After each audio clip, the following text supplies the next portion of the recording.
하나님 감사합니다. 우리가 함께 모여 예배합니다. 하나님 영광을 받아주시고 우리의 영광이 되어 주시옵소서. 우리를 사랑하시는 예수님의 이름으로 기원하옵나이다. 아멘. 안녕하세요. 네, 안녕하세요. 요즘에 머리를 못 잘랐더니 좀 이렇게 그렇죠? 우리 2024 괜찮아요? 감사합니다. 빨리 가야 되는데 2024학년도 교육표를 같이 한번 읽어주세요. 시작. 배움의 지경을 넓혀 세계를 섬기는 드림이. 아이고 말씀 안 바꿨네. 아이고 이런.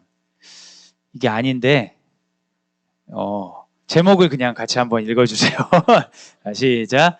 오늘의 추수감사. 제가 지난 템플릿을 수정하다가 저걸 안 고쳤네요. 그 추수감사 이제 기간이 되었습니다. 그래서 우리 학교에서는 수요일과 금요일 추수감사 예배를 드리거든요. 그래서 학생들에게 추수감사에 대한 이야기를 이제 나누려고 합니다. 여러분과도 마찬가지고요. 여러분은 추수감사절이 되면 어떤 감정이 드십니까? 너무 감사한 마음이 복받쳐 올라서 진짜 이게 은혜구나. 하나님 때문에 살았습니다. 이런 생각이 드세요? 아니면 그냥 그러려니 하십니까? 지난주에 저희 아이들에게 그 초등 1부 선생님이 과일을 하나 가져오라고 하시더라고요. 추수 감사 예배니까. 그래서 제가 그 주일날 제가 챙길 수가 없어가지고 할아버지 할머니께 전화해서 과일을 좀 보내세요. 단단한 과일을 보내셔야 합니다. 그래서 과일을 이렇게 보냈어요. 근데 아이들이 과일을 가져가면서 어떤 마음을 가졌을 것 같으세요? 이 과일을 주신 하나님 너무 감사합니다. 이러면서 가져갔을까요? 잘 그러기가 어렵죠. 왜냐하면 과일 맨날 사 먹는데 애들 입장에서는 우리가 추수감사가 상당히 어색합니다. 이유는 우리가 추수를 하지 않기 때문이에요. 과일을 하나씩 가져오세요. 근데 과일을 재배하지 않아요. 근데 과일을 재배하는 집에서 과일을 가져오는 건 의미가 다르겠죠. 우리 집이 과수원을 하는데 좋은 과일을 따가지고 우리 목사님께 선물도 드리고 집사님께 선물 드리면서 이번에 아주 수확이 좋아가지고 나눠 먹고 싶어서요 하면서 이렇게 드릴 때 그 마음하고 이제 가져오라고 하니까 빨리 급하게 마트에서 사가지고 가져가는 거하고 많이 느낌이 다르겠죠. 추수감사 노래는 또 어떠한가요? 추수감사절 되면은 이런 거. 무르익은 저 곡식은 낮을 기다리는데. 우리 아이들 중에 논과 밭을 구분하지 못하고 추수가 뭔지 모르는 애들이 엄청 많아요. 넓은 들에 익은 곡식 황금 물결 뒤치며. 살면서 거의 본 적이 없어요.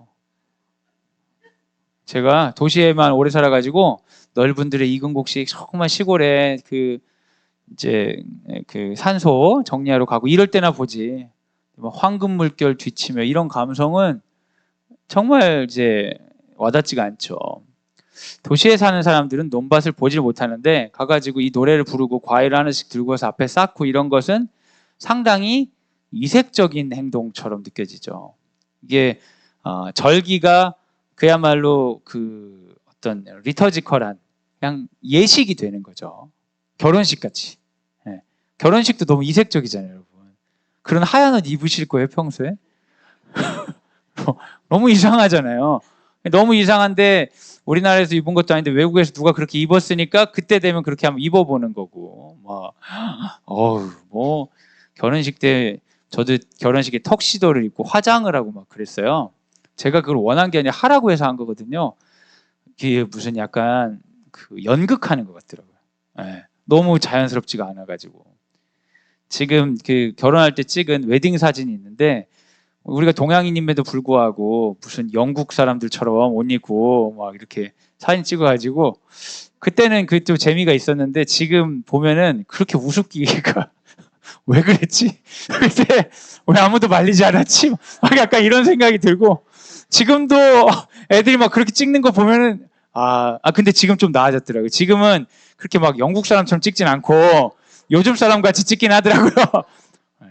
이게 너무 이제 의식이 의식화되다 보니까 이게 어떤 의미를 담아내지 못하고 그냥 하는 것들이 막 있는데, 추수감사 예배도 그런 형태가 될 수 있죠. 과실 막 이렇게 이제 벼 같은 거 베가지고 강대상 꾸며놓잖아요. 너무 이색적이잖아요. 전혀 논의를 안 하시는 분들이. 그래서 추수감사의 어떤 그 감동, 추수감사의 어떤 그 의미를 이제 다 누리려면 가만히 있으면 누려지지 않는다. 가만히 있으면 그냥 매번 하는 독특한 의식, 그 나이 때 되면 부활절 되면 계란 까먹는 것처럼 그냥 그렇게 되기 때문에 의미로 접근해야 된다라는 생각을 제가 하게 됐습니다. 그래서 좀 더 우리가 상상을 발휘하는 거죠. 우리 중에 이제 농부도 있으시겠지만 많지 않으니까요. 농사하는 사람에게 추수는 어떤 의미인가? 이런 질문을 그래서 제가 여러분과 함께 던져보려고 합니다. 농사하는 사람에게 추수가 노동의 열매나 수고의 대가일까? 라고 묻고 싶어요. 만약에 노동의 열매나 수고의 대가라고 한다면 사실 감사의 이유는 없죠. 내가 일만큼 수고해서 일을 받았으면 감사한 건 없잖아요. 그거는 어떻게 보면 정당한 거죠. 그걸 보고 왜 감사해야 합니까? 내가 한 건데. 그 농사하는 사람에게 추수는 단순한 노동의 대가가 아닌 것입니다. 농번기를 지나고 이 추수할 때 이 사람들이 내가 수고해서 받았기 때문에 감사하다가 아닌 거예요. 더 이상의 뭔가가 있는 거죠. 그러면 이제 우리가 여기서 농사라는 것의 특징을 좀 더 생각을 해봐야 되죠. 아주 좀 단순하게 얘기하면 내가 수고한다고 해서 땅 없이 추수를 할 수 있느냐? 땅이 없는데 내가 뭔가를 열심히 한다고 해서 곡식을 얻을 수 있느냐? 그렇지 않죠. 내가 열심히 한다고 해서 햇볕과 비 없이 이 소산을 얻을 수가 있느냐? 그렇지 않거든요. 그리고 내가 건강해가지고 이것들을 해나가지 못하면 이것 또한 얻지 못하는 거예요. 그리고 여러분, 농사 일을 혼자 하는, 이제 집에서 이제 텃밭 가꾸고 그런 분들도 있겠지만, 옛날 사람들이 하는 농사는 혼자 하는 게 아니었습니다. 지금 뭐 기계로도 많이 하고 그러는데 여러 명이 해야 돼요. 같이 해야 돼요. 그래서 뭔가 추수할 때 소작물을 얻는다는 것은 내가 수고한 것에 대한 개인적 대가를 받는 게 아니라 함께 협력해서 추구하던 어떤 것들에 대한 응답인 거죠. 여기에선 수많은 도움이 필요한 거예요. 땅의 도움, 햇빛의 도움, 옆 사람의 도움. 내 존재가 세계 속에 들어가서 그 세계에서 역할을 해내는 결과들을 보는 것입니다. 그래서 추수에는 반드시 은혜가 서려 있어요. 그 추수에는 감사할 수 있는 거죠. 요즘에 우리가 이제 수고하고 월급 받을 때 은혜가 있다고 생각을 잘 못하죠. 내가 수고한 만큼 받는 거지. 내가 이것만 받고 이렇게 일해? 이렇게 생각하지만 농사하는 사람들은 그렇게 생각하지 않았어요. 은혜로 일을 할 수 있었고, 은혜로, 그 은혜는 자연과 사람과 하나님과 모든 것들의 협력으로 이 소사한물을 먹을 수 있구나. 그러니까 감사할 수 있죠. 은혜가 있어야 감사해요. 근데 이게 은혜가 아니라 거래라고 생각하면 감사할 일이 하나도 없는 것이에요. 추수의 특징은 다 은혜인 것입니다. 고린도전서 3장 7절 같이 한번 읽어주세요. 시작. 그런즉 심는 이나 물주는 이는 아무것도 아니로되 오직 자라게 하시는 이는 하나님 뿐이니라. 아멘. 고린도 교회에 싸움이 있었습니다. 사람들이 훌륭한 리더들을 중심으로 분파가 나눠졌어요. 나는 아볼로파야, 난 바울파야, 나는 베드로파야, 뭐 이렇게 나눠진 거예요. 그러니까 바울 선생님이 그걸 보고 한심해가지고 아볼로가 나는 개척 목사니까 나는 심었고 아볼로는 물 주었으되, 아볼로가 이제 부흥회하고 해서 되게 성장시켰거든요. 그렇지만 중요한 건 그게 아니다. 이걸 자라게 하시는 이는 하나님이시다 하면서 이런 구절을 한 거예요. 농사라는 것이 그렇지 않습니까? 내가 심었다고 해서 반드시 열매가 있어야 되는 건 아닙니다. 땅이 도와줘야 되는 거죠. 누군가가 자라게 해야 되는 거예요. 그리고 그 자람은 믿는 사람들은 누가 해주셨다고 고백하는 거예요? 하나님이 해주셨구나. 내가 기도를 했더니 하나님이 꿈에 나타나서 뭔가를 해주신 것이 아니더라도 하나님께서 기적적으로 막 홍해를 가른 것처럼 말씀하시고 그렇게 일한 것이 아니더라도 햇빛을 주시고 내가 심었던 씨가 자라게 하시는 걸 보면서도 누굴 느끼는 거예요? 하나님을 느끼는 거예요. 아, 자라게 하시는 이는 하나님이시구나. 신앙인들의 감성은 그래서 일상 가운데 서려 있는 은혜들을 보는 거죠. 그런데 평소엔 못 봐요. 바쁘고 은혜도 못 받은 것 같아 평소에는. 그런데 추수할 때쯤 되면 소산들이 이제 옛날 사람들은 음식을 잘 못 먹고 살았잖아요. 우리가 새끼를 먹고 사는데 옛날 사람들 새끼를 잘 못 먹었잖아요. 근데 새끼도 못 먹고 살고 이러다가 추수할 때 되면 옥백가가 풍성해서 새끼를 막 먹는 거예요. 이러면서 아, 내 안에 서려 있던 은혜를 다시 보는 거죠. 그래, 햇빛을 주지 않으셨다면, 이 땅을 주지 않으셨다면, 건강을 주지 않으셨다면, 야, 하나님이 나 하셨구나. 그러니까 추수감사가 의미가 있는 거예요. 우리들은 농사를 안 짓기 때문에 별로 이런 거에 대한 감동이 없죠. 내가 수고했다고만 여긴다면 감사할 이유가 없어요. 그런데 좀 더 생각해 보면 수고할 수 있는 기회를 주신 것이 감사할 수 있어요. 땅이 있어서 감사하다는 거, 건강이 있어서 감사하다는 거, 생명이 있어서 감사하다는 거. 이게 거저 주어진 거고 내 거입니까? 그렇게 생각하면 감사할 일이 없어요. 그런데 거저 주어진 게 아니고 주님이 주신 것이고 주님이 매일 아침마다 인자하심으로 성실하게 나를 깨워주셔서 오늘도 생명이 있다고 생각하면 감사할 일이죠. 내가 수고한다고 열매를 먹어야 된다고 생각한다면 억울할 일 투성이에요. 내가 이렇게 노력했는데 결과가 이게 뭐야? 이런 생각이 들죠. 그런데 내가 수고한다고 해서 열매가 꼭 있어야 될 법은 없거든요. 근데 수고한 열매를 먹게 되었다. 너무 감사한 거죠. 그리고 내가 수고한다고 열매를 먹는 게 아니라 내가 수고하더라도 그 가운데 수많은 사람들이 함께 해왔기 때문에 열매를 맺을 수가 있어요. 현대사회도 마찬가지긴 해요. 안 보여서 그렇지. 저는 광성드림학교에서 일하는 직원이잖아요. 저희 만약에 이제 급식팀이 없다고 생각해 보세요. 저는 급식에 항상 감사합니다. 그리고 선생님들이 하나하나 없는 거예요. 만약에 제가 수고한 것만큼만 월급을 받는다고 하면 그리고 지금 있는 학교의 모든 분들이 사라지고 딱 제가 수고한 만큼만으로 그 월급을 받아야 된다 생각하면 전혀 못 받죠. 설교하고 상담하고 이것만 할 테니까 저한테 그 월급 주세요 하면 이 중에 주실 분이 아무도 없어요. 근데 제가 월급 받을 수 있는 건 다 역할들을 다 해주고 있는데 제가 그 역할을 하기 때문이거든요. 은혜가 서려 있는 거죠. 은혜가 서려 있는 거예요. 생각해보면 은혜가 굉장히 많아요.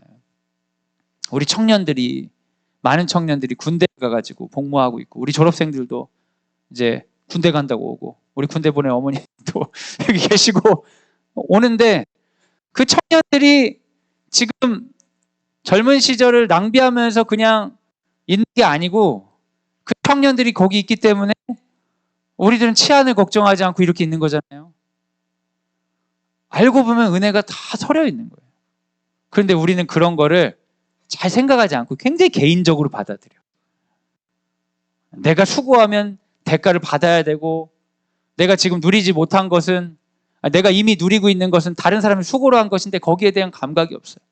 그런데 농사를 짓는 사람들은 추수 때 거들 때 그 감각들이 살아나는 거예요.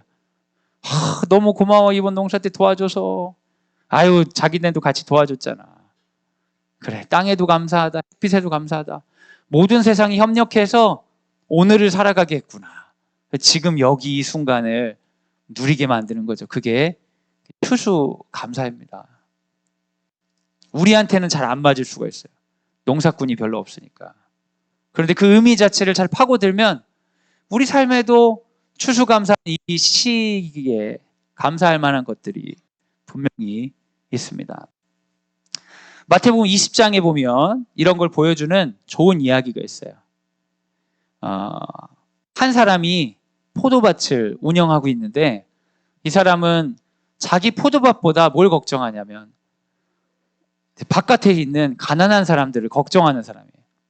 이 사람 돈이 많기 때문에 누구라든지 이제 고용해서 포도밭 하는 거는 문제가 없어요. 재벌. 예. 근데 이 사람의 고민은 포도밭이 아니라 어떻게 하면 사람들을 함께 먹고 살 수 있을까? 독특한 사람이죠. 예. 이 사람이 9시에 나가는 거예요. 여러분 노가다들, 농사하는 사람들 몇 시부터 일할 것 같으세요?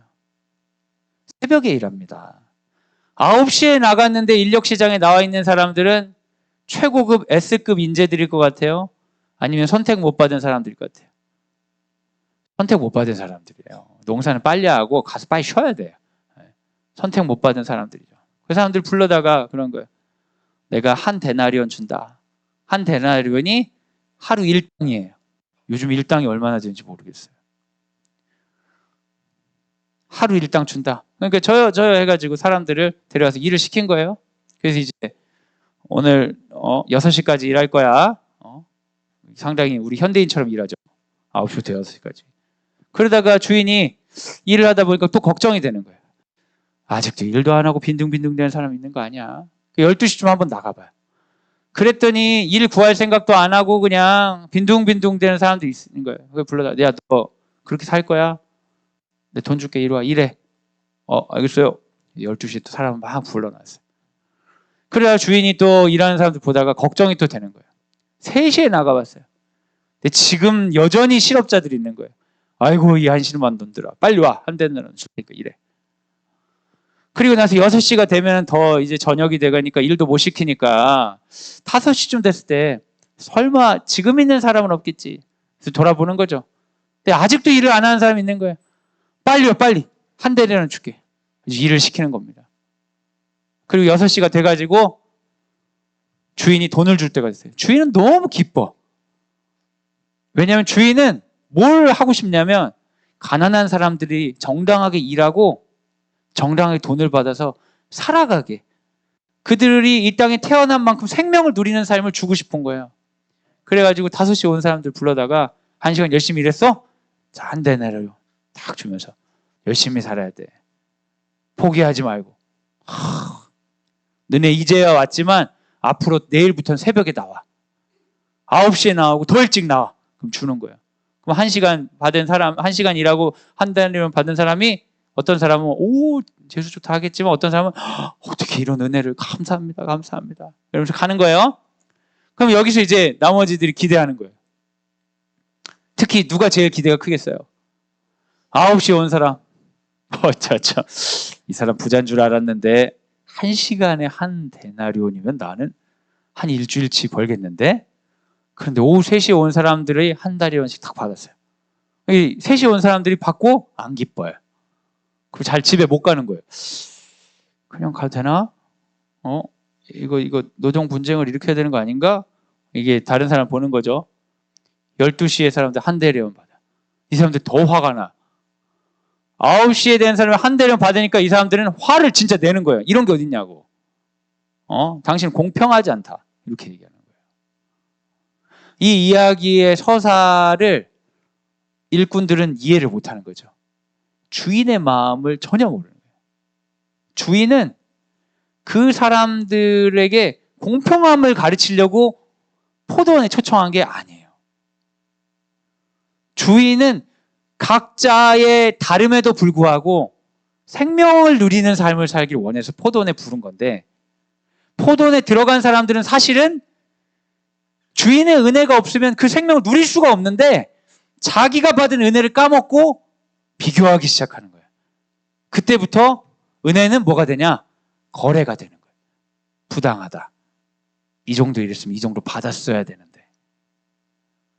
품지 말아야 될 생각을 품는 거죠. 근데 품지 말아야 될 생각을 품으니까 그들에게 쏟아졌던 은혜가 불평과 불만이 되는 거예요. 원래 감사할 일이었는데 화를 내는 꼴이 되고 마는 거죠. 은혜를 거래로 착각한 거예요. 근데 왜 사람들은 은혜를 거래로 착각하냐? 그것은 은혜를 베푸신 주인을 보지 않고 주변 사람들과 비교했기 때문이에요. 사랑하는 여러분, 우리가 추수감사의 의미를 담기 위해서는 우리를 생명으로 부르신 주인에게 집중해야 됩니다. 그런데 그 주인이 날 이 생명으로 이 세계에 부르셨다는 걸 망각하고 함께 불림받은 주변 사람들을 비교하면서 공평함을 따지기 시작하면 그때부터는 은혜는 싹 사라지는 거예요. 사랑하는 여러분, 우리가 지금 생명을 가진 것은 은혜입니까? 거래입니까? 누가 봐도 은혜죠. 여러분 중에 여러분 생명값을 주고 사신 분 있어요? 물론 내가 언제 생명 달라고 해서 하고 삶이 저주스러운 분한테는 이게 안 통하겠지만 기본적으로 우리 가운데 이 생명을 주고 살 능력이 있는 사람은 아무도 없어요. 근데 우리 받은 거예요. 근데 사람마다 좀 상황은 달라요.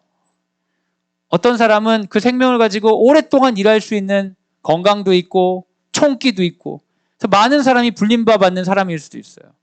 근데 또 어떤 사람은 많은 사람이 불림받지 못해서 주신 생명을 충분히 누리지 못한 사람도 있어요.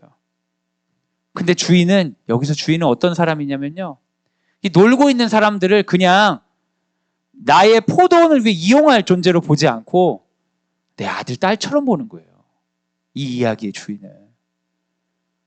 이게 뭐냐면 자식들이 똑바르고 그냥 야무진 애들은 알아서 잘 일하니까 좋은데 이게 아둔하고 일 안 하고 이게 어리석은 애가 있으면 내 밭에라도 일해가지고 돈 주고 싶은 거예요. 주인의 마음은 다 생명을 주는 거였죠. 사실은 우리가 그렇게 다 생명을 얻은 게 아닐까 싶습니다. 우리의 생명이 선물인 거죠. 그래 생명 주신 주님을 보면 감사할 일이 많은데 주님 말고 함께 포도원에 있는 일꾼들을 쳐다보기 시작하는 거예요. 아유, 쟤는 나보다 잘난 것도 없으면서 남편을 잘 만나가지고 감사가 사라지죠. 아유, 어렸을 때 나보다 공부도 못했던 게 애는 어쩌다 그렇게 공부를 좀 하나 봐. 몰래 뭐 학원을 막 다니나 보지?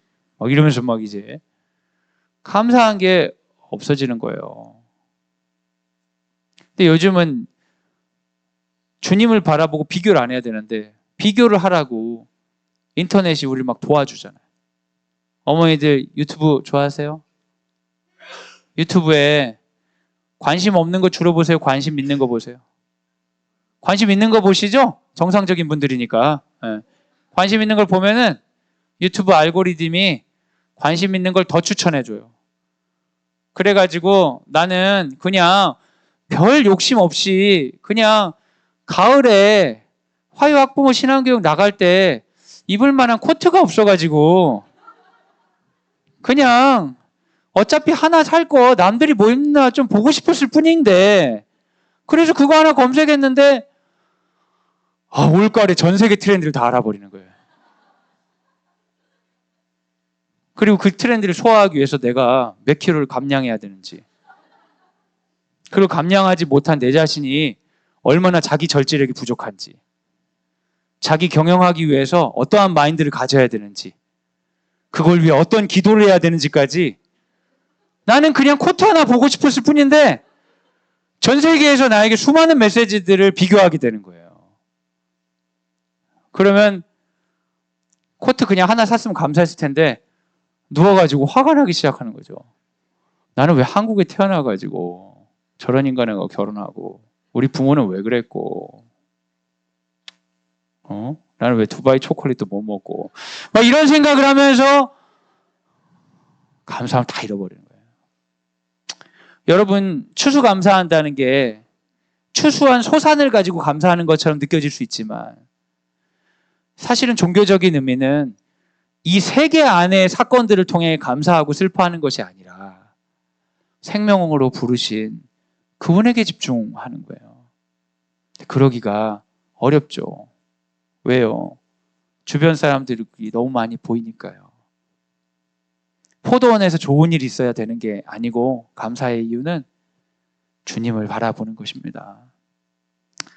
마태복음 20장 14절에 우리 주인이 한 얘기예요. 주인이. 읽어주세요. 시작.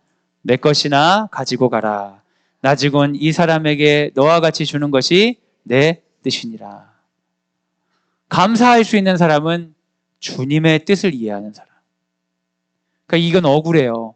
많이 일한 사람이 은혜를 더 못 받는 구조예요. 조금 일한 사람은 너무 감사해서 어쩔 줄 모르는데 많이 일한 사람은 더 은혜를 못 받을 수 있어요. 참 억울하죠. 네. 내가 수고할 수 있는 것도 생명 주신 은혜요. 내가 누릴 수 있는 것도 주인의 은혜다. 추수감사에는 삶에 대한 감사와 열매에 대한 감사가 있습니다. 근데 성경은 그렇다고 열매가 좋을 거라고 순진하게 약속하진 않아요. 하박국서 3장 17절 18절 엄청 발랄하고 유명한 찬양인데 내용은 상당히 우울하거든요. 어떤 변태 같은 작곡자분이 이런 독특한 감상을 우리에게 주는지 모르겠지만 이거 되게 슬픈 내용이에요. 같이 한번 읽어주시죠. 시작. 비록 무화과 나무가 무성하지 못하며 포도나무에 열매가 없으며 감람나무에 소출이 없으며 밭에 먹을 것이 없으며 우리의 양이 없으며 외양간에 소가 없을지라도 나는 여호와로 말미암아 즐거워하며 나의 구원의 하나님으로 말미암아 기뻐하리로다. 여러분 이거 굉장히 무거운 얘기예요. 무화과 나무 위 일어나서 박수 치면서 약간 이런 느낌 아니에요. 이건 어떤 거예요? 눈에 보이는 열매가 없어도 이미 눈에 보이진 않지만 이미 내 안에 계신 그분이 나에게 오늘 이 시간을 살아갈 이유가 됩니다. 나의 즐거움의 이유가 됩니다. 놀라운 고백이죠. 제가 아는 우리 학교 예제 행정실장 하셨던 우리 장도영 실장님께서 그 혈액암이 걸리시고 나서 그리고 나서 큰 복을 받았다고 하면서 간증을 그렇게 저한테 많이 하셨어요. 지금은 거의 완치되셔가지고 건강해지셨는데 고통이 어떻게 큰 복이 될 수 있을까요? 그것은 그 고통이 그 전에 내 눈앞에 보이던 것 외에 다른 걸 보게 만든 거예요. 큰 고통을 닥치고 나니까 생명 자체가 선물이구나. 고통이 닥치고 나니까 가족이 선물이구나. 공부를 잘하고 못하고 이런 걸 상관없이 고통이 닥치고 나니까 예수 믿는 게 선물이구나. 다른 것들을 바라보게 되는 거죠. 이 포도원에서 있는 어떤 사건들로 인해서 때론 기쁘기도 하고 슬프기도 하는데 근데 우리가 망각하지 말아야 되는 건 이 포도원에 들어온 것이 정말 선물이라는 거예요. 삶은 은혜다. 어떤 이는 그렇게 얘기하죠. 네가 살만하니까 그런 소리를 하지. 아니에요. 살만하면 은혜가 아니라 삶은 은혜다. 추수감사의 의미를 가지고 우리가 예배한다는 것, 주님을 바라본다는 건 그 가장 원초적인 감사를 찾아내는 것입니다. 그래서 기쁘게 내가 살아냈던 증거들, 내가 농사꾼이니까 과일 하나 가져오는 거고요. 내가 살아냈던 증거들, 이제 뭐 한강 씨가 노벨상을 타가지고 막 이런데 그런 작가 같으면 내가 오랫동안 쓴 글을 가져올 수도 있는 거고, 내가 살아냈던 증거들, 오래 하면서 남겼던 거 뭐가 있을까요?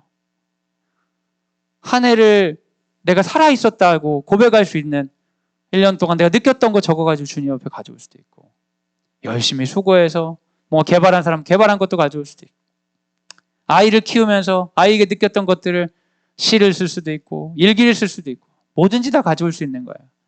그러면서 주님, 제가 생명을 받았고 그 생명으로 살았군요. 감사합니다. 추수 감사이죠. 때론 열매가 적을 수도 있습니다. 적을 때가 많죠. 때론 열매가 없을 수도 있습니다. 수고한 것이 억울할 수도 있어요. 그러나 포도원 안에서 그런 거지 원래 우리는 포도원 바깥에 있었던 존재라는 걸 기억할 때 우리에게 생명 있음을, 생명 주심에 감사하고, 우리가 오늘 지금도 포기하지 않고 뭔가 수고할 수 있음을 감사하고 여호와로 인하여 기뻐할 수 있습니다. 푸시킨의 유명한 시가 있죠. 가곡으로 또 나오기도 했는데요. 삶이 그대를 속일지라도. 여러분 이 시 아세요? 들어보셨죠? 많이 유명한 시인데, 삶이 그대를 속일지라도 슬퍼하거나 노하지 말라. 우울한 날들을 견디며 믿으라. 기쁨의 날이 오리니. 마음은 미래에 사는 것, 현재는 슬픈 것, 모든 것은 순간적인 것, 지나가는 것이니. 그리고 지나가는 것은 훗날 소중하게 되리니. 삶의 중심 안에 들어가 있을 때는 견디지 못할 것 같은 이 삶인데, 잠깐 거리를 두고 과거부터 지금까지 그리고 앞으로 살아갈 미래를 바라보며 삶에 대해 노래하다 보니까 삶은 항상 내가 죽을 것 같은 그 순간에 머물러 있지는 않다는 거죠. 삶에는 수많은 선물이 있고, 그래서 삶은 여전히 살아갈 만하다는 것을 이 시인은 말하고 있습니다. 그래서 오늘의 추수감사를 하는 방법을 제가 적용을 정리해 봤어요. 내가 올해 수고했던 것이 무엇인지 돌아보라. 여러분 수고했던 것이 무엇인지 한번 생각해 보세요. 근데 여기서 중요한 건 꼭 결과를 만들어야 되는 건 아니에요. 결과를 만들었던 못 만들었던 상관없이 그냥 수고했던 걸 생각해 보는 거예요. 뭐를 그렇게 애쓰며 살았지? 2024년도 다시는 돌아오지 않을, 뭐를 그렇게 애쓰며 살았지? 혹은 왜 이렇게 게으르게 살았지? 그런 걸 한번 돌아보는 거예요. 내 삶의 굴곡들을. 그러면서 수고했던 결과를 하기 전에 수고할 수 있었던 것 자체에 감사하는 거예요. 어떤 분은 그럴 수 있을 거예요. 아, 올해 우리 애 때문에 정말 힘들었다. 그러면 그래도 내가 우리 아이가 있으니까 이렇게 힘들 수 있고, 내가 건강이 있으니까 이렇게 힘들었던 거 아닌가? 그래도 이렇게 스트럭을 하면서 지낼 수 있었던 거, 그것도 참 감사하다. 이 과정 자체의 수고에 대해서 감사하고, 이거 혼자 한 게 아니에요. 사실은 이 일을 위해 함께 했던 모든 것을 생각해 보는 거예요. 내가 진짜 혼자 했나? 누군가가 같이 이야기도 나눠주고, 내가 사람들 이야기 안 하려고 했을 때 연락도 해주기도 하고, 어떻게 보면 내가 뭐 경제적인 어떤 걸 했을 때도 내가 회사가 있으니까 이런 것도 하는 거지. 함께 했던 게 뭐가 있는지 좀 돌아보는 거예요. 그래서 수고를 통해 얻은 결과가 물리적인 결과라면 그것 또한 감사하고, 물리적인 결과가 아니라도 우리에게 배움이 있으니까 그 배움으로도 감사하는 거죠. 이 모든 것이 은혜임을 고백하며 감사하는 거. 과일을 가져온다고 끝나는 게 아니라 추수감사 예배를 드릴 때는, 그래서 삶이 분리되어 있는 게 아니라 삶은 주께서 나에게 주신 것이며, 그 주신 삶은 온 세계가 함께 살아가고 있다는 거, 그리고 나는 이 세계에 나도 공헌해야 되는 존재라는 거. 그래서 이 감사가 또 다른 누군가의 감사의 제목이 될 수 있으면 좋겠다는 그런 마음으로 우리 영적인 상태로 바꿔놓는다면 의미에 맞는 추수감사 예배가 아닐까 싶습니다. 그래서 우리가 예배를 드리면서 누군가와 협력하고 있고 함께하고 있는 것, 그들에게도 감사의 제목이 될 수 있도록 그 헌금을 이제 받습니다. 10,000원 헌금. 추수감사 예배 10,000원, 크리스마스 10,000원에서 20,000원의 헌금을 우리가 매년 우리 학생들이 하도록 하고 있는데요.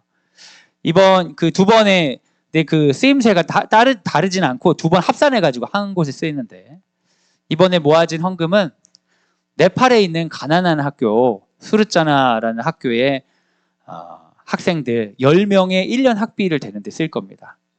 그 학교에 이제 30,000원이면 아이들이 한 달 동안 그 학교 생활을 할 수 있습니다. 밥도 다 줘요. 제가 학교를 갔다 왔어요. 너무 불쌍해. 거기 막 기독학교는 아니고 선교사님이 세우긴 했는데 가난한 동네고, 굉장히 바로 옆에 강성 이제 강성 힌두 마을이 있는 그런 학교예요. 그래서 목사님이 선교사님이 세웠다는 걸 알지만 막 기독교 학교를 대세우진 못해요. 근데 제가 거기 갔는데 너무 슬픈 게요. 거기가 중학교까지 있는 학교였는데 땅 주인이 갑자기 심통을 부려가지고 땅 내놔라 해가지고 땅에 학교 가운데에다가 엄청 두꺼운 담을 세우고 있는 학교를 다 엎어버렸어요. 그 중학교 건물도 다 엎어지고 그 초등학교 5학년 건물은 반절 부서져 있어요. 그분이 담을 세워가지고. 그래서 있던 아이들이 울면서 학교를 떠났답니다. 5학년부터 중학교 아이들이. 그러면서 학교가 거의 이제 굉장히 우울하고 망한 것 같은 느낌이 드는 거예요. 5학년 교실은 진짜 딱 반절이 이렇게 담으로 분쇄되어 있어요. 이 천장까지 다. 선교사님 그걸 볼 때 너무 마음이 아프다고 하시더라고요.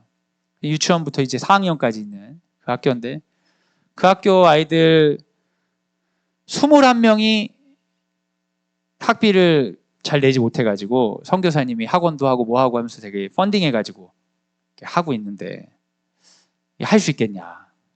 그래서 21명 못하겠다. 돈이 너무 많이 들더라고요. 우리 헌금에 금액이 있으니까 10명 하겠다. 내년에 2025학년도에 그 학교 10명 학생은 우리가 한 헌금으로 다닐 겁니다. 그리고 내년 봄에 내년에 고등학교 1학년 아이들이 그곳에 방문해서 봉사하고 앞으로 그 학교를 우리가 꾸준히 가면서 후원한 아이들 직접 만나고 그렇게 하려고 생각하고 있습니다. 그래서 이렇게 쓰일 거예요. 그 아이들이 예수님을 모르지만 기독교인들이 자기를 돕는다는 거 알고 있어요. 언젠가 그들이 삶의 진실을 직면했을 때 하나님이 날 도우셨구나, 은혜였구나 라고 느끼길 바랍니다. 그리고 교육을 통해 가난을 벗어나고 이제 멀쩡한 직장들을 갖게 되기를 기대합니다. 그리고 우리가 이제 단연간 해왔던 것은 이제 학교는 바꾼 거예요. 전에는 카메룬에 있는 학교를 저희가 계속 후원했었고요. 독거노인들의 겨울 난방을 위한 연탄비를 지원합니다. 지금도 연탄을 쓰는 사람들이 그렇게 많더라고요. 혼자 독거노인들이. 그리고 보육원 출신 청년들의 자립지원비를 우리가 일부 할 것입니다. 여러분 옛날로 하면 고아원이라고 했는데 요즘 고아원이라는 표현 쓰지 않죠. 이제 보육원이라고 하는데 보육원 친구들이 원래 18세가 되면 고3이 졸업한 순간 기관을 나가야 돼요. 여러분 우리 고등학교 학부모님들 우리 애들 고3 때 나가라고 하면은 부모 없이 살 수 있을까요? 모아둔 돈 하나도 없이? 보육원 학생들이 대부분 범죄자가 돼요. 범죄자가. 왜 그렇겠어요? 정식으로 돈을 벌 방법이 없으니까. 청년인 시기에 하다못해 대학 시기라도 주거가 보장이 돼야 되는데 대학 시기부터 주거 보장이 안 되니까 교육을 못 받잖아요, 애들이. 그러니까 주로 범죄자가 됩니다. 여자아이들은 성폭력 당한 아이들도 많고 남자아이들 거의 범죄자 되고 그러니까 뭐 문제가 많이 되잖아요. 그런데 최근에 법령이 개선돼가지고 애들 거의 23살까지 대학을 다니는 동안에 주거를 보육원에서 보낼 수 있도록 된 거예요. 그게 우리가 후원하는 단체가 국회의원하고 추구해서 된 겁니다. 비빌 언덕이라고 정성진 목사님 하신 단체가 가장 적극적으로 해서 이 법령이 통과된 거예요. 그러니까 얘네들이 한풀이 꺾인 거지 이제. 범죄 안 들어가도 할 수 있도록. 그래도 경제적 여유가 있는 건 아니니까 우리 학생들 이제 그 비빌 언덕에서 하는 학생들 교육비, 뭐 연수비 이런 거에 후원 어느 정도 하기로 했습니다. 그리고 우리가 네팔하고 이렇게 협력을 하기로 했는데 얼마 전에 네팔에 대홍수가 일어나가지고 거기 집들이 정말 형편없거든요. 수해 피해가 굉장히 심하다고 해서 큰 돈은 아니지만 우리 중에 남는 것의 일부를 그쪽에 보내기로 했습니다. 여러분 우리 아이들이 나에게 생명 주신 주님께 감사하고 그리고 뭔가를 이 생명을 가지고 해낼 수 있는 과정들 시간도 주신 거에 감사할 뿐만 아니라 그걸 위해 도와줬던 주변을 돌아보며 또한 누군가에게 이 세계를 함께 살아가는 훈련을 하기 위해 이제 헌금을 한다는 것을 가정에서 좀 나눠주시고 헌금 잘 준비해 주시면 좋겠습니다. 이런 얘기 들으니까 좀 난 돈 더 하고 싶다 이런 분이 있을 수 있죠? 더 하지 마세요. 10,000원. 더 하지 마세요. 교회에서 해야지, 교회에서. 학교에서 돈 건다는 소리 나오면 안 되니까. 우린 다 학비도 내고 그러니까 이건 사실은 이제 헌금이라기보다는 교육적인 차원이 강한 거니까요. 그 대신 10,000원보다 이하는 해도 돼. 더 이상 막 해야 되는 부담은 전혀 갖지 마시고. 근데 부탁드리는 거는 다 동참했으면 좋겠어요. 네. 자율이긴 하지만 다 동참했으면 좋겠어요. 이게 복 받는 일이니까. 네. 1년에 20,000원은 꼭 구분해서 우리 청소년들은 용돈 가운데 구분할 수 있으면 좋고 아니면 부모님한테 받아서라도 하면 좋겠습니다. 이 시간 우리 같이 한번 좀 기도하면 좋겠는데요. 어머니 반주해 주시겠어요? 오늘의 추수감사를 어떻게 할지 우리가 같이 한번 나눴어요. 그래서 이 내용들을 바라보면서 오늘 이제 각자 교회에서 추수감사 예배가 있으시겠지만 학교 추수감사 예배에서는 각자 이 내용에 따라 생각도 하고 기도도 하면 좋겠어요. 먼저 올해를 한번 돌아보시겠어요? 아직 남아있긴 하지만 학교니까 3월부터 생각해 보시면 좋겠어요. 3월부터 4월, 5월, 6월 정말 무더웠던 여름. 그리고 이 가을이 시작되고 그동안 우리 아이들은 어떻게 지냈는지 또 개인적으로 나는 어떤 것 때문에 마음을 많이 담았는지 뭘 수고했는지 지금 생각해보면 어리석은 일에 너무 마음을 썼나 싶기도 하지만 또 그 시간 때문에 배운 것도 참 많잖아요. 또 어떤 것은 이렇게 수고해서 이런 결과를 누리게 되다니 진짜 감사하다 이런 것도 있고 별로 수고하지 못했지만 큰 복을 누린 것도 있습니다. 때로는 수고는 많이 했는데 결과가 이거라면 참 내가 왜 이렇게 수고했나 싶은 것도 있을 것입니다. 그런 것들을 한번 생각해 보셔요. 올 한 해를. 그리고 나서 고백하는 거예요. 하나님, 내게 생명 주셔서 이러한 즐거움과 이러한 분노와 이러한 슬픔과 이러한 아픔을 느끼게 하시니 감사합니다. 그리고 또 기도하는 거예요. 하나님, 저희가 그것들을 매달리며 이렇게 수고할 수 있는 힘을 주셔서 감사합니다. 결과가 있어서도 감사하지만 결과가 없을지라도 그걸 위해 함께했던 사람들 바라보면서 내가 혼자가 아니었음을, 이 땅과 햇빛을 주신 그 주님이 많은 사람들을 통해 그 과정에 함께하였음을 좀 돌아보면 좋겠습니다. 그리고 이 모든 것들을 담아 주님께 감사의 기도를 올리면 좋겠습니다. 지금 함께 올 한 해를 떠올리며 기도하겠습니다. 기도하겠습니다.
시간이 많이 되어서 한 가지만 더 기도 부탁을 드리고자 합니다.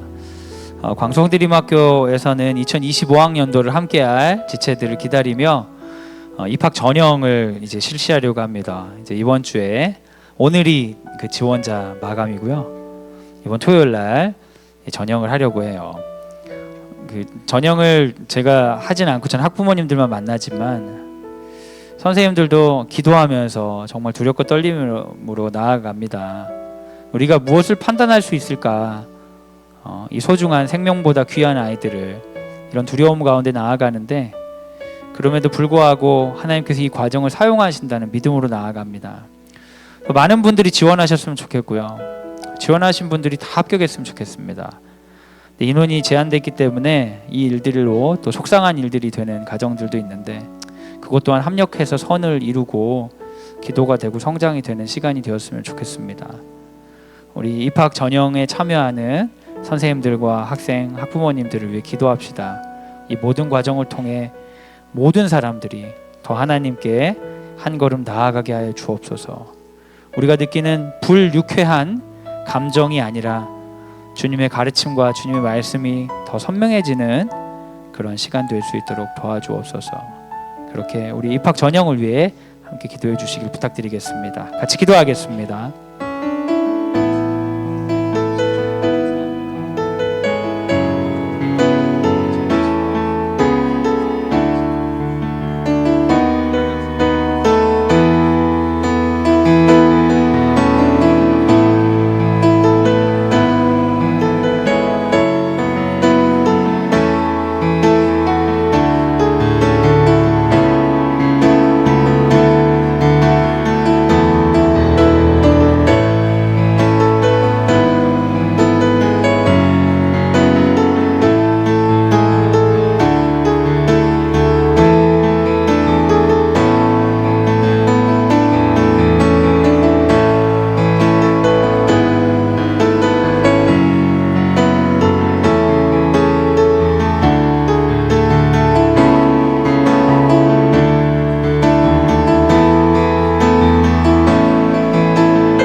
제가 기도하고 축도로 모든 수설을 마치도록 하겠습니다. 사랑이 많으신 하나님 감사합니다. 우리를 풍성한 포도원으로 불러주셨습니다. 우리에게 생명을 주시고 일할 수 있게 하셨습니다. 사람을 만나게 하시고 뭔가 새로운 것들을 시도할 수 있도록 하셨습니다. 먹게도 하시고 나누게도 하시고 이야기도 나누게 하시고 살면서 경험하는 모든 경험들이 좋기도 하고 슬프기도 했지만 그 모든 것들이 살아있는 자들에게만 주시는 선물임을 고백합니다. 그런데 주님, 우리가 이 세계에 너무 깊이 박혀 살다 보면 포도원의 이야기가 전부인 것처럼 느껴져서 때로는 비교하고 슬퍼집니다. 때로는 억울합니다.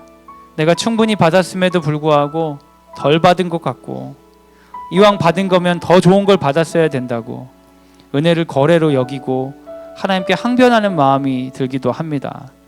내 맘대로 되지 않고 통제되지 않는 세상이 하나님의 무능처럼 느껴져서 하나님을 믿는 마음조차 흔들릴 때도 있습니다. 우리의 믿음 없음을 불쌍히 여겨 주옵소서. 주님, 늦게 포도원에 들어가 큰 은혜 받고 돌아가는 그 사람처럼 우리 가운데 첫 마음 기억하게 하여 주옵소서. 이 추수감사 이때에 주님께서 내게 허락하신 생명, 내게 허락하신 가족, 내게 허락하신 우리 귀한 자녀들 바라보며 다시 한번 감사를 다짐하고 과도한 기대, 망상이 아니라 존재에 대한 기쁨으로 오늘 주님께 감사드릴 수 있도록 인도하여 주시옵소서. 특별히 주님, 우리가 여기까지 오는데 수많은 사람들이 함께 했습니다. 내가 모든 사람을 좋아한 것도 아니고 내가 그들에게 모두 다 잘해준 것도 아닌데 단지 그들은 자기가 맡은 역할을 열심히 하는 것으로 나에게 큰 도움을 준 지체들이 많이 있습니다. 이 세상의 빚을 기억하게 하사 우리도 누군가에게 아무 이유 없이 베풀 수 있는 넉넉함을 허락하여 주시옵소서. 그런 마음으로 우리가 추수감사 예배를 드리고 우리 헌금을 흘려 보내려고 합니다. 하나님, 물질이 쓰이는 곳에 고맙다는 인사, 뭔가 삶이 변화됐다는 간증, 그런 것이 없더라도 그저 물질이 흘러가는 곳에 생명력이 살아나고 그 생명이 또 다른 생명에게 공헌하고 기여하는 역사가 있을 수 있도록 인도하여 주시옵소서. 이제는 예수 그리스도의 은혜와 하나님의 사랑과 성령의 교통하심이 주의 말씀을 듣고 오늘의 추수감사로 하나님께 영광 돌리겠습니다 다짐하는 사랑하는 광성드림학교 모든 식구들 위해 지금부터 영원까지 함께 하시기를 간절히 축원하옵나이다. 아멘. 하나님께 영광의 박수를 올려드리겠습니다. 네. 입학 전형이 토요일에 있는데요. 동생들도 이렇게 시험 보는 경우들도 있잖아요. 네. 그 팁들을 줄 수 있는 만큼 다 주시고 할 수 있는 거 다 주시고 또 이렇게 잘 격려해 주셔서 결과와 상관없이 아이들이 칭찬받고 격려받는 그런 전형 될 수 있도록 우리 기도해 주시길 부탁드립니다. 감사합니다. 다음 주에 뵙겠습니다. 다음 주에는 생활부에서 그 연수가 있습니다. 연수가 있어서 미디어 관련 연수가 있는데요. 참고해 주시면 되겠습니다. 네, 고맙습니다.